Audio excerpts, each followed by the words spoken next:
What do CEOs need to know about sales these days? A lot. Outdated sales strategies and tactics plague most companies today. Listen to what innovative CEOs and experts have to say about how to change all that with Sales Talk for CEOs. Welcome to Sales Talk for CEOs. Well, a topic you know that I'm crazy about is the fact that salespeople all want to have more conversations with people who can buy from them, right? I mean, why wouldn't they? But the thing that I also talk about a lot is the huge role that CEOs can play in that. So much so that my friend Samantha McKenna built a business around it. Founder, mom, expert, and award winner. Welcome to the show, Samantha. Oh my gosh. Pleasure to be here. Thanks for hosting me, Alice. Anytime I get to spend time with you is good. Yeah. Yes, ditto. So happy that you're here. And the last time you were here, which has been quite a few years now, you were our expert on LinkedIn and personal branding, one of my favorite topics, and helping me try to talk the CEOs who listen into making themselves known on LinkedIn and sharing their thoughts and really help to brand for their companies so their salespeople can have more conversations with people who can buy. And I know you founded Sam Sales on that exact premise. And so tell the audience a little bit about what Sam Sales does today. Yes. So I started this business just thinking about how can I teach people to sell better, whether it's the emails they send, their presence on LinkedIn, how do they sell in a more human and authentic and high quality way? We have all been subjected to really, really terrible sales practices. And let's think about how we do the total opposite and really stand out in a positive way. So from top of the funnel sales training, prospecting, email sequences, all the things that we do there to get somebody's attention, to social selling and doing that the non-slimy way, and building executive presence on LinkedIn from founders to Fortune 500 CEOs and celebrities alike. We're doing quite a bit over here. We're having a great time though. Send caffeine. Well, yeah, absolutely. And oh my gosh, I know you were named in the Collective AI 100, which is amazing. Our friend Heidi Messer over there with Collective AI, excellent. And you've been in USA Today and Newsweek, and you've been quoted on this very important topic. Again, yes, salespeople should be on LinkedIn and they should be using it properly. But what about the senior executives? What about the CEO? I think one of the things that people get wrong too is one, they think, should I even be on there? What do I have to say? But then when they do finally get on there, they're thinking about how they just promote the company. And I think what's interesting is that this is your profile. Yes, you were building brand awareness for the organization. Yes, there's lots that you can talk about, strategic positioning events you're doing, pictures of you at conferences, but people also want to know exactly what you interview them for, Alice. They want to know their journeys, their histories, their human interest stories. And I think one of the easiest things I can do to always point back of kind of the right way to do it is John Gray, who is the COO at Blackstone, right? So when we think one chief executive, then we think of Blackstone, we think really buttoned up, really polished, probably some really thrilling financial content. But if you pop over to his profile, he shoots himself running in the morning and just talking about his life. I mean, they're terribly shot running videos, but they're so authentic and you get to know him and they go viral. So if you think about what that can do as a communication channel, executives on the platform get so much more reach. They're so much more trustworthy. PR is still really important, but this is a modern methodology around PR. Yeah, absolutely. And I think PR has changed so much, and we don't have a lot of control over, but we have control over this. Yeah. On the platform. We have control, and I think people need to take it. All right. So almost 6 years old. You've bootstrapped this company amazingly. Another female founder. Woo! And I want to hear the story. I know everyone wants to hear the story. I know some pieces of it, but I can't wait to dig in. So let's rewind back to you. You were working. You can tell us where and what happened and how this idea came to you. And then I think the piece I really want you to tell people is about what you did getting ready for this. So it was like you launched your business and you already had customers, which is phenomenal. So, all right, I'll let you tell the story. Let's take it back about 6 years. What were you doing? And then how did you get the idea for this company? I was at LinkedIn, so I had hit, in my opinion, the holy grail places I wanted to work for. I loved LinkedIn as a brand. If you still open up one of my arms, I bleed Sam Sales orange in one and LinkedIn blue out of the other. It was just it was an incredible job. But something interesting happened while I was there. So in my previous two companies, I had been an individual contributor, then I had become a leader, then an executive leader, and so on and so forth. And I kept breaking all these sales records. I kept doing everything that other people weren't doing, kept being at the top of the leaderboard, rep of the year, taking my team to be rep of the year, et cetera. And I also realized that I was doing it in a very different way than what basically everyone had been taught. Like those kind of gimmicks in sales, like double cold call somebody because they'll think it's their kiddo's school and they'll pick up. I did it focusing on the client, focusing on challenges that they had, focusing on how to be of support to them. I wasn't a relationship seller. I was a challenger seller first. Like, let's think of how to move you into the modern age, do things there. But I really focus on quality and relationships at the same time. And while I was at LinkedIn, same thing happened. I was on a team of 6. I built my half of my team from scratch. I had to ramp them, and I had the same quota, almost the same quota as my peers, and finished number one on my team as a leader at about 97.69%. Not that I remember. So I still missed quota, but I beat my second peer by a margin of 25%. And it made me reflect. I think there's something different that I do. There's something, about the way that I sell or the way that I teach how to sell that seems to just always kill it. So maybe I can do this for one or two other companies. Maybe I can make half the money that I made in SaaS. Maybe I can work part time, enjoy my life, go to yoga at 10 a.m. and see how that goes. So, very, very, very scary leap to entrepreneurship. And I'll tell you, I'm sure a lot of people have the same fear that when I went out on my own, I was now selling my own services. So my time, my expertise, my consulting. And I was like, who the hell is going to want to buy that? And so I let a very, very small circle of people know, former clients, et cetera. I've left LinkedIn. I'm going on my own. If I can ever brainstorm or be of help in your sales process, let me know. And two of those people immediately reached out. The first client that we had said, we've always wondered what would Sam do, but we could never ask you because there was a conflict of interest. You worked for somebody else. And the other client had been somebody who had purchased from me at every single company she had been at. Her name is Robin. And so when she said, I've just taken over as COO, I really could use your advice. Could you start to work with us? We started to build the business from there. And I think it was 5 months after I built the business that I said, okay, I think I need my first employee. And that was February of 2020, right before the world stopped for a little while.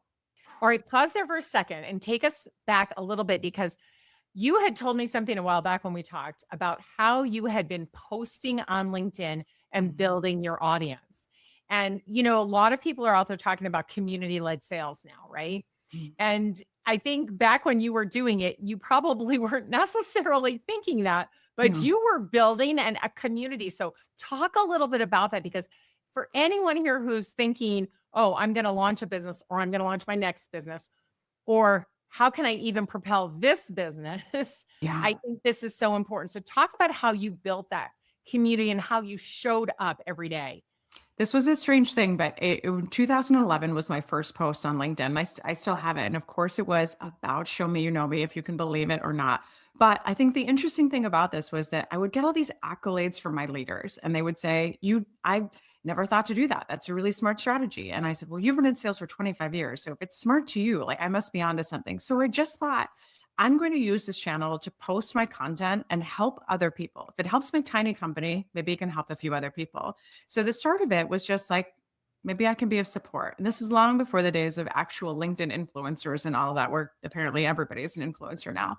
So starting to do that. And then I started to see the community it built. People would DM me or message me or drop in the comments and say, this is really impactful. I didn't know I could do this. Or they would tag in their leaders and say, we should try this. And I was like, oh.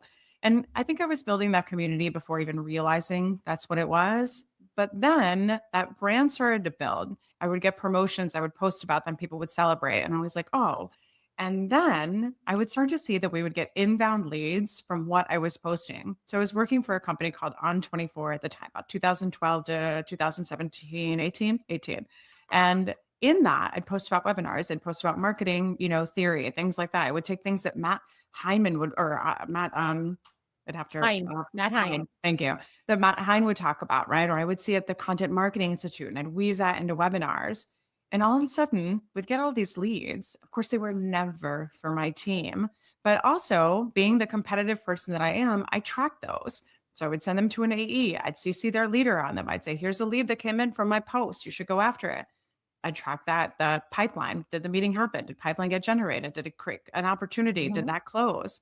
So then, even at the end of the year, while I was doing all this stuff to build my brand, I would still crush it in sales. And then I would say, by the way, I also influenced $1.9 million of revenue that the company came in because I'm spending time above and beyonding over here.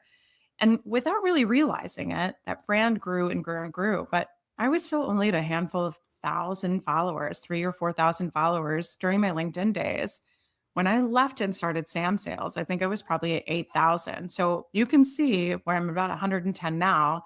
It really takes time to grow. It's taken 6 years to add another 100,000 followers. It takes time to build that quality engagement.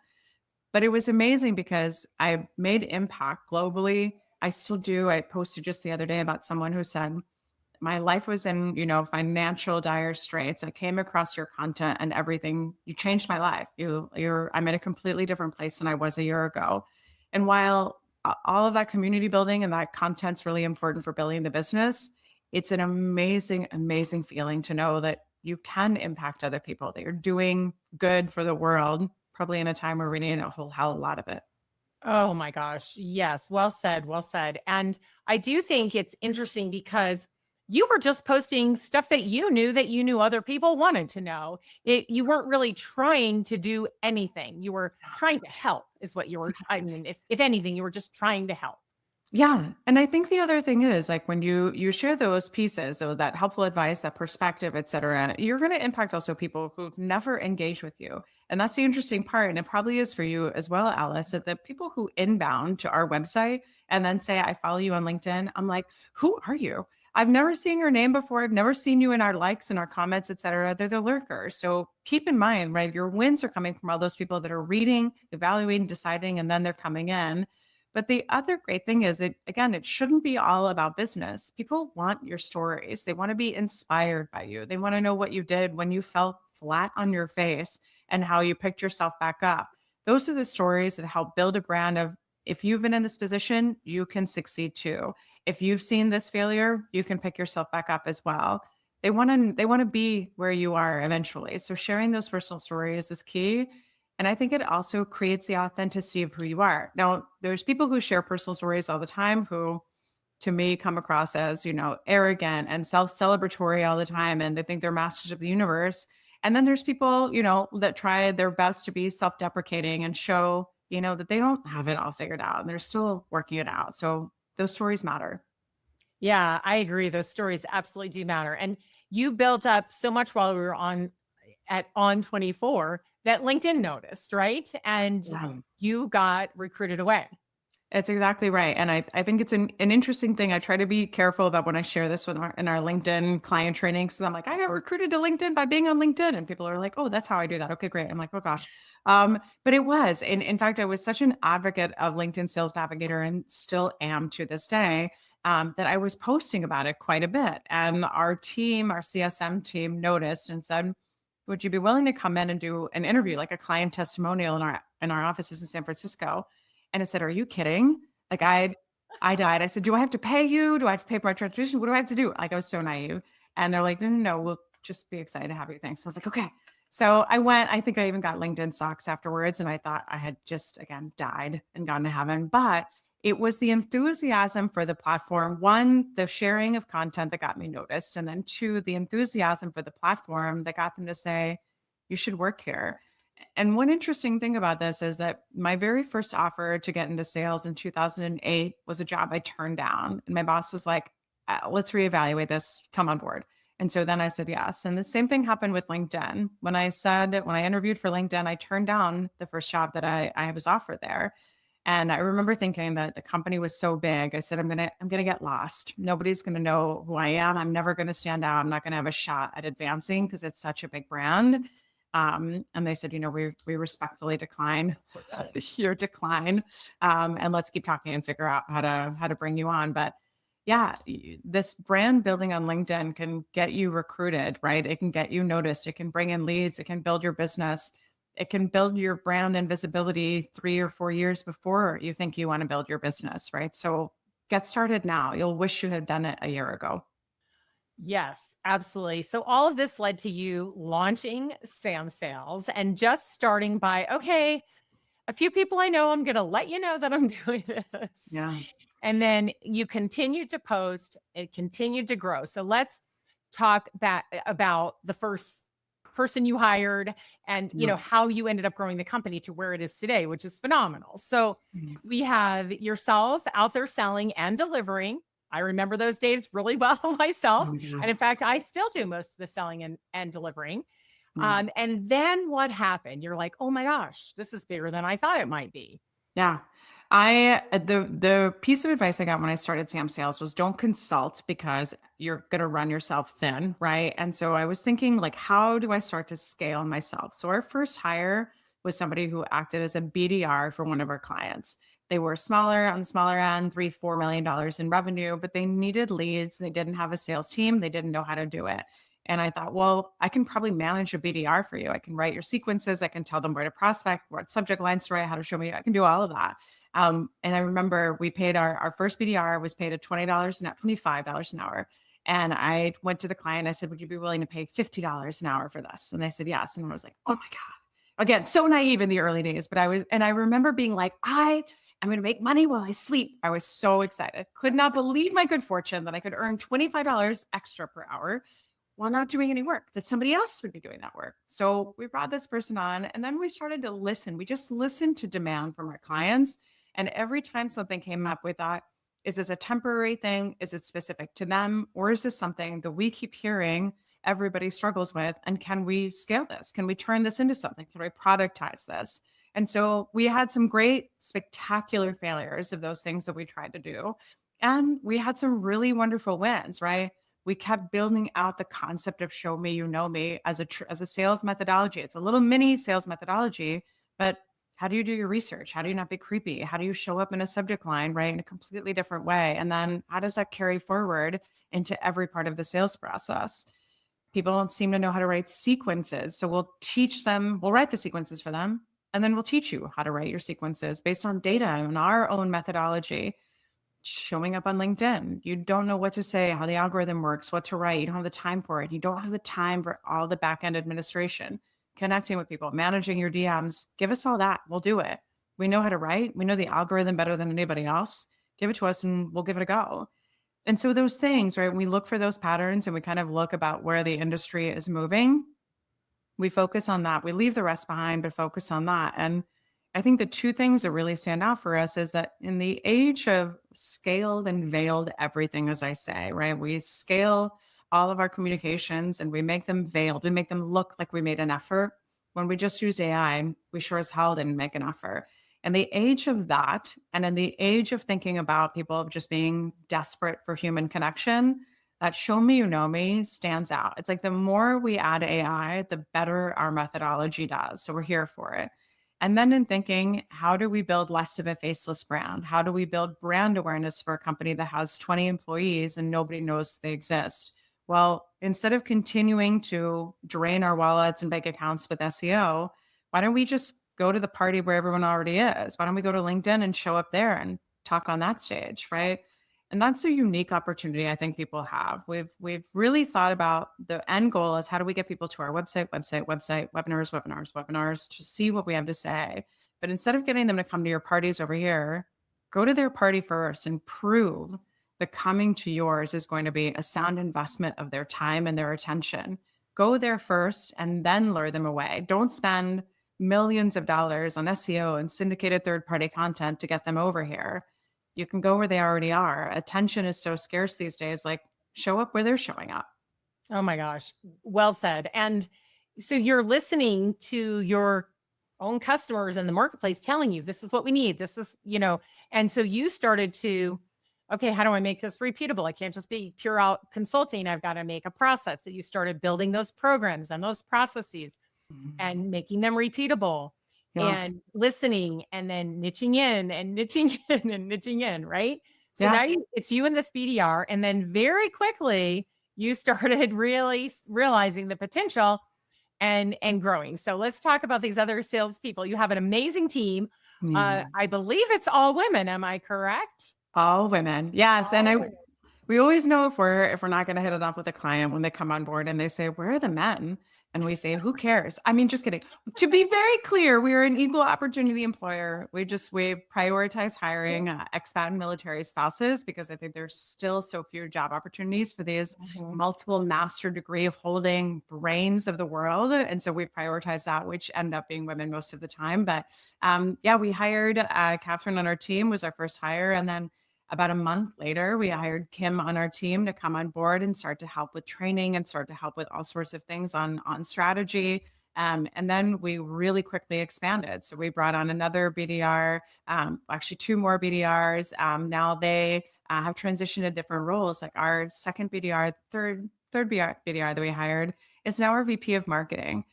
So she came on board. She had multiple master's degrees, had incredible background experience, and is a Navy spouse. We brought her on. She had just been laid off as part of COVID. She was like, "I would love to work for you." And then we said, "Well, can you do some marketing? Can you write our newsletter?" We found that she was unbelievably creative and has just, taken this role and just killed it for us. So I think that's the other cool thing is most everybody that started with us in one role absolutely is not doing the role that they started with us. But we kept adding on. So my first true cost center was hiring an EA, who is now our director of operations, Carol. And I remember being like, I don't really know if I have a lot of work for you, like 4 or 5 hours a week. Because to your point, I was selling, training, executing, doing everything on my own. And so I said, well, maybe scheduling is something I could take off my shoulders. Maybe invoicing I could take off my shoulders. Maybe paying our people I could take off my shoulders. And I still remember her first invoice for 2 weeks was 44 hours. And all I could think was that would have been my time. That would have been me doing that on the weekends at 6 a.m. at night. Oh my God. I didn't realize how much I needed that. So probably So one decision I'd make. Yeah. what year in were you when you finally decided? Because I think this is a crucial one, right? Like, I Yeah. think people wait way too long. Leaders wait way too long to get the help that they need. They're doing Yeah. all the selling and maybe some of the delivering too. If whether it's a software product and they're an engineer or whether it's training or whatever it is, these early stage companies are doing that. Yeah. And I'm like, get a sales coordinator, get an EA, do something, right? But they wait too Yeah. long. So I'm just curious, what year was it for you when you finally decided to do that? Carol came out in January of 2021. So we were in business about 18 months before I said, okay, we'll break. And then I don't think it was until mid year 2022 that Kim on our team, who was our VP of Enablement and Strategy, really started to take on more and more training. So, most weeks were just exhausting. And it's funny, like you think about the effort it takes to train, like how hard could it be? You sit behind a desk, you just look at a camera all day and you tell people your thoughts. But something about the of taking 19,000 breaths as you talk and talk and talk all day is depleting, even if you're not really moving too much. So Well, it's that's also when we, dehydrating. People don't realize, right? yeah, It's dehydrating. exactly. It takes a lot out of you. But I just want to point back to something you said earlier, which I've heard many times. Oh, I think I'll do this and run my own business because then, I can just like not have to work that much and I'll go to yoga in the middle of the day and blah, blah, blah. Doesn't sound like any of that was really happening for you. Sounds like you were working overtime. Did not happen. And there were weeks where I didn't know when I would run to the restroom or when I would eat lunch during the day. And it was just, where we had to put in guardrails to my time. Like I need a 30-minute break within the 12 to 2 o'clock range, things like that, where we had to start saying this isn't sustainable. But we started to grow strategically in that sense. And we also started to compartmentalize. So enablement is in this lane for 99% of our work, training there. Marketing is handled by this. And I started to have more of an executive presence versus having to be in the weeds. But there's still those growing pains. There's still a lot of the in the weedsing that I am today. And I think that's been an important and hard lesson. It's in a book that you recommended to me, Alice. Like it's so much easier to 10x your business than 2x your business. And it was a great light bulb moment of what are all the things I keep saying yes to that will double our revenue when I really need to say no so I can keep my eye on the ball of the things that will 10x our revenue, even if it's 3x this year, 6x next year. But that is a hard step to take away because, the founder led growth and founder led sales and all of that. Some people expect to see you on sales calls, and some things need your voice, your intelligence on them because people are buying that person's brand, and it's hard to stop and kind of start to pull away and say, I've taught you guys enough of how to do it my way. I trust you. Oh my gosh. And I remember my dad talking about that way back in the day with Miller Mm, Hyman yeah. and, saying, we've got to let other people do this, right? If we can do it, we can train someone else to do it. How do we do it? Right. Mhm. And then having to back away from it because people were still requesting him and Bob Miller all the time. Oh, And yeah. so I remember when they put a premium on their time. Oh, well, this is what the program costs. And oh, you'd like to have Steve Hyman? That'll be an additional $10,000. Now, back in the day, we're talking about like the 80s, right? Yeah. That was a lot of money. A So lot of you're like, money. oh, well, maybe I will take one of those other instructors that you have, right? And But that's you've the got to figure it out or you'll never scale your company, right? You have got right. to figure out a way to be there when it's most impactful, most meaningful, brings the most benefit to your company, not necessarily money, because sometimes there's other benefit that's important too, but you've got to know that, right? And then everyone has to protect your time. Otherwise, you will just be sucked into everything. And that is it. That is exactly it. It's the difference. We can work with you and we can help you do anything. But if you want Sam, which there's not a lot of her to go around, it comes at a premium. And I think it's a hard thing to say to protect your time and say, we're not going to bend and discount for that time. If you want me and Right. if it's worth it, then it is. And if it's not, that's okay too. There's other people you can have. But it can be it can be easy to say yes to a discount because you're like, it's just an hour, times an hour, times an hour, times an hour, and it goes fast. Yeah. Oh, absolutely. Okay. So today you have 20 people at your company. How many of them are doing sales? And explain to us a little bit of what your go to market, group looks like and how they approach the market. Yeah, so we have almost 20, like you said, all female team. There's two salespeople and then myself on top of that do either the closing or initial calls if they're really important, high key stakeholders. Our go-to market motion is interesting. So I think that that's also the benefit of LinkedIn and having that community and that brand for so long. We don't do traditional outbound. We do outbound, but we don't do traditional outbound. So sales sequences and our own show me, you know me philosophy of what we do for emails, we don't do that. So what we actually do is we capitalize on all the connections that I have. So let's say somebody new connects with me, the SVP of sales at, AT&T, and they connect today. What we'll do is we connect, we write back and we say, thanks for connecting. If they say something positive, we might invite them to our newsletter, our webinars, share something with their team that would be helpful for them, right? Making sure it's clear that we're communicating with that executive and saying, your teams, your frontline leaders might be interested in this. And then what we'll do is we'll go back 6 or 7 weeks later and we'll say, hi, we've been connected for a few weeks. Hopefully you see my content. Hopefully it resonates. We'd love to talk to you in a little bit of a more polished way, but can we have a meeting? It's our it's been a while campaign is what we call it. And it's basically as difficult as that. Somebody connects with us, they become a new subscriber to my content, and then we say, would you like to meet? And it's incredible how often people write back or they say, this is the right person, or we'd love to, or not right now, but we're talking about this. But then all we do is rinse and repeat that. So maybe the person doesn't respond. We check in a week, and then maybe they still don't respond. So we check in 4 or 3 months, right? And just keep that going. Here's something helpful to you. Here's something to educate you. Here's something that would help you in this role. If you're ever up for a chat, let me know. And you basically just have this snowball effect where we're DMing, our buyers, but in a more buyer-centric, manners-driven way, while they're hopefully being educated by our content. And here's the great bonus about that. When you do a DM or you've recently connected with somebody or you've commented on their content, they're much more likely because of how the algorithm works to see your content. So we're really killing a lot of birds with a few little stones. And so we don't have to do the traditional things because I think probably it's been core to my career. We just do it differently. We think about all the other things that no one else is thinking of to do. Right. And I also know that you probably get a lot of introductions to people who can buy from you, because the people like me who know you and know what you do, or who have used your service and have been so pleased with it, are telling others. And I think that is so critical too. So talk a little bit about how you nurture that to keep Yeah. those referrals coming in, those introductions coming. I think one, it's like just it's really thinking about the work that we deliver, and making sure that our clients are happy, that they feel like they've gotten wonderful work out of us. But two, I think it's because we are so different, we think so differently. We're not for everybody, but because we show up in that way, people feel like this is someone I can trust. I know they're going to take good care of the client, even if there's not a need. I know that this client will end up having a good experience with Sam Sales, right?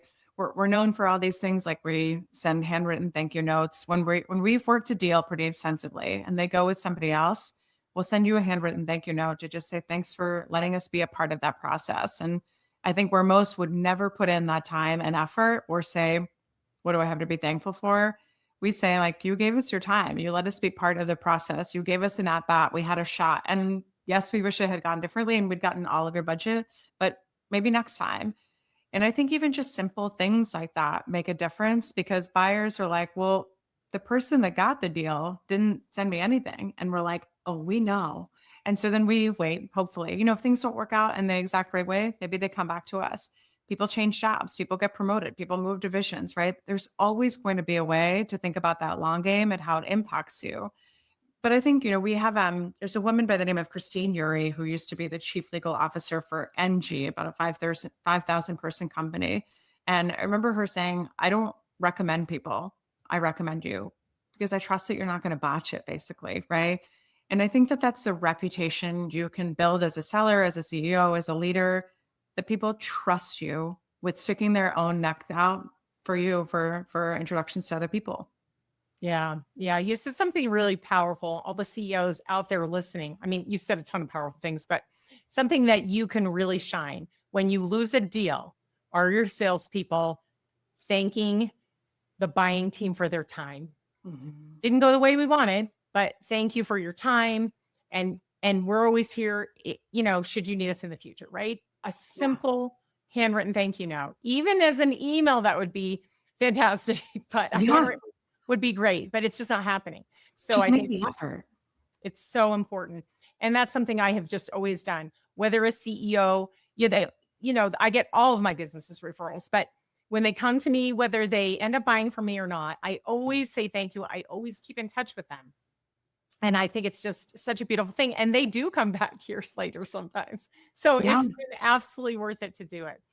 Oh my gosh. Well, so many good things. As we wrap up here, what's next for Sam Sales? What are you looking forward to? Oh my gosh. I think we are really doubling down on our LinkedIn executive branding methodology.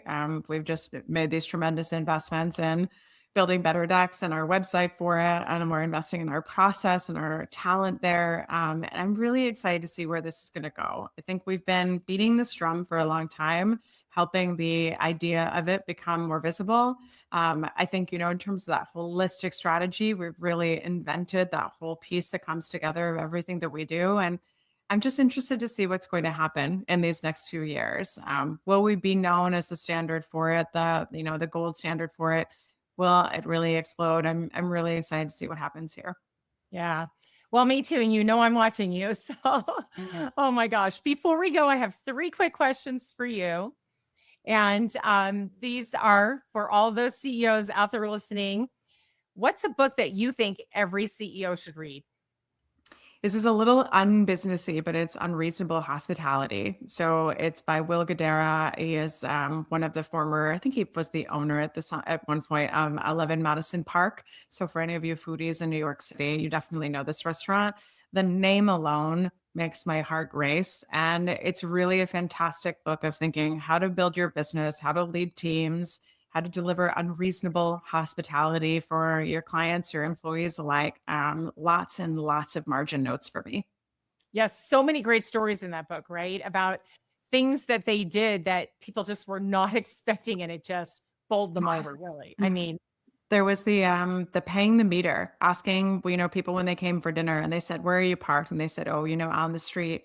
And they would run the staff would run and pay the meter, or, creating a first sledding experience for a family that was out of town and seeing snow for the first time. I think as a leader, I would say, like I've always said, I feel like we have a responsibility to our people, but what a wonderful our people that report to us, but what a wonderful opportunity to get to delight them and our clients alike. We have what, depending on your beliefs, we have one life to live, right? And what an amazing chance to get to go above and beyond, think creatively, send little things to people in the mail, right? Like there's just so many opportunities to delight people. Why wouldn't we? Like the time when you sent me a beautiful orange notebook and I was so surprised and I love Ah, it I and I love write it. it all the time. Yes, I carry it I with have me. mine over here Yeah. too. And okay, next question. What's a podcast that you love because it makes you think differently? Doesn't have to be a business podcast. I love it is a business podcast, and it's Harvard Business Review Women at Work. If you haven't heard it, it's great. I think the thing about it is that I tend to be impatient. It's hard to see the sign behind me, but it says urgent bird gets the worm. So I'm constantly buns on fire, moving everywhere all the time. And a lot of podcasts don't give me a lot of juice for the squeeze, so to speak. So I want to learn as much as I can. HBR Women at Work gives me something 10 things every single time. And I'll tell you, for any of you who are listening who say, okay, I want to get on LinkedIn. What do I write? Listen to a few podcasts. Go back and listen to Alice's podcast. You'll be inspired. You'll have opinions, and those will make great posts. Yes, great advice. And lastly, what does every CEO need to know to win in this market? Oh my gosh. Quality over quantity. Out of anything else, quality over quantity, and getting back to the basics. Your whatever size you have as a sales team, if the best thing that you can give them is teaching them how to master the foundations of sales. People are craving this. They want to be heard. They want active listeners. They want problem solvers. And we're inheriting a whole generation of sellers who have never been asked to do that and are now expected to do it. So if you can do that while everyone's still focusing on scale, scale, scale, AI, teach them how to get to the basics. Teach them how to have a great conversation, how to show up to learn, how to be active listeners. That'd be my advice. Absolutely winning. Absolutely winning. Love it. Thank you so much for being on the show. I so appreciate you. You know, I adore you.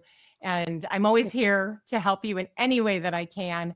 And if you would like to find my friend Sam, you can find her on her website, #SamSales, or on LinkedIn. But you know the rule. If you want to connect with Sam, you're going to have to say that you heard her here on my podcast, or she is not going to accept your request. Right? That's right. Absolutely. We'll block you. So that's Samantha McKenna from Sam Sales. Thank you so much for being on the show today. What a pleasure. Thank you, Alice. If you enjoyed the show, please like and subscribe, and we'll see you next week.